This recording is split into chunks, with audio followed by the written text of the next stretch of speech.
আমরা এখন ঢুকে পড়েছি রাজদাড়ি দেবদাড়ি জঙ্গলের ভিতরে চলেছি এবং এর ভেতরে খুব সুন্দর একটা ঝর্ণা বা ফলস আছে। জানলা দিয়ে কিছু দেখানো যাচ্ছে না এই কারণে যে আজকে অসম্ভব কুয়াশা এবং প্রচন্ড ঠান্ডা। চলুন দেখা যাক। ওই যে সামনে একজন চলে যাচ্ছে, যার কাছে একটা লাঠি আছে এবং মাথায় টুপি, মনে হচ্ছে ওরা বনরক্ষকেরই কেউ হবে। কোনো কারণে হয়তো তারা ভেতরে চলেছে।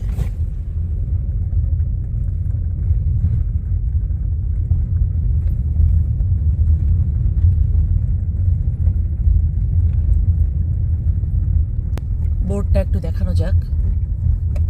এই যে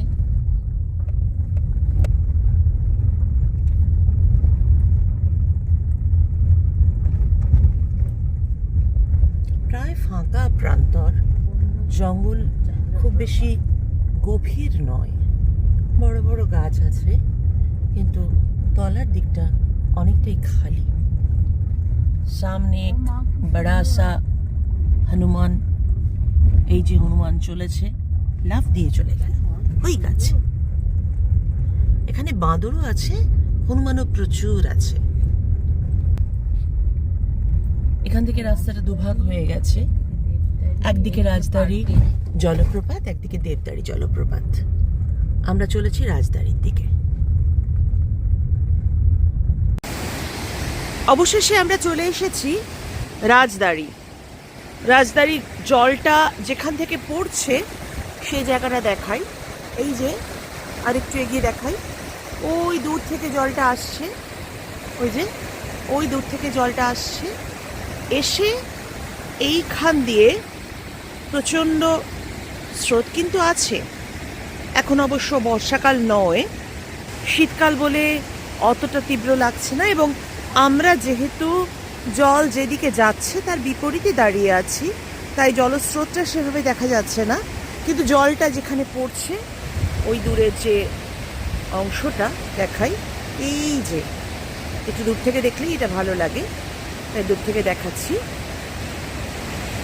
এটাই হলো জলটা পড়ছে ওখানে এবং চলে যাচ্ছে চতুর্দিকে জঙ্গল, ভীষণ সুন্দর জায়গাটা। এটা হলো আমাদের রাজদাড়ি এবং এর ভেতরে কিন্তু থাকার জায়গাও রয়েছে শুনলাম। প্রচণ্ড ঠান্ডা, মানে আমরা যেখানে যেখানে গেছি তার তুলনায় এই জায়গাটা এত ঠান্ডা যে আমার হাত পর্যন্ত জমে যাচ্ছে। বলছিলাম না যে আমরা ওই ঝর্ণাটার বা এই জলপ্রপাতটার বিপরীতে দাঁড়িয়েছিলাম। এটা হলো জলপ্রপাতের সামনে থেকে এইভাবে জলটা ওইখানে গিয়ে পড়ছে, ওই সেই জায়গা। ভীষণ সুন্দর, ভীষণ সুন্দর। এবং এর একটা বৃহদত্ব আছে এই বেনারসের কাছে। এই যে রাজদাড়ি দেবদাড়ি, আমরা এখনো দেবদাড়িতে যাইনি, যাব। সেই রাজদাড়ি জলপ্রপাতটা অনেক বিস্তৃত। লাখানিয়াদাড়ি হয়তো ছোট, কিন্তু লাখানিয়াদাড়ির একটা অদ্ভুত মাদকতা আছে, একটা ব্যক্তিগত স্পর্শ আছে। তবুও এটার বৃহদত্ব আমাকে ভীষণ টানল। চতুর্দিকে এই দৃশ্য,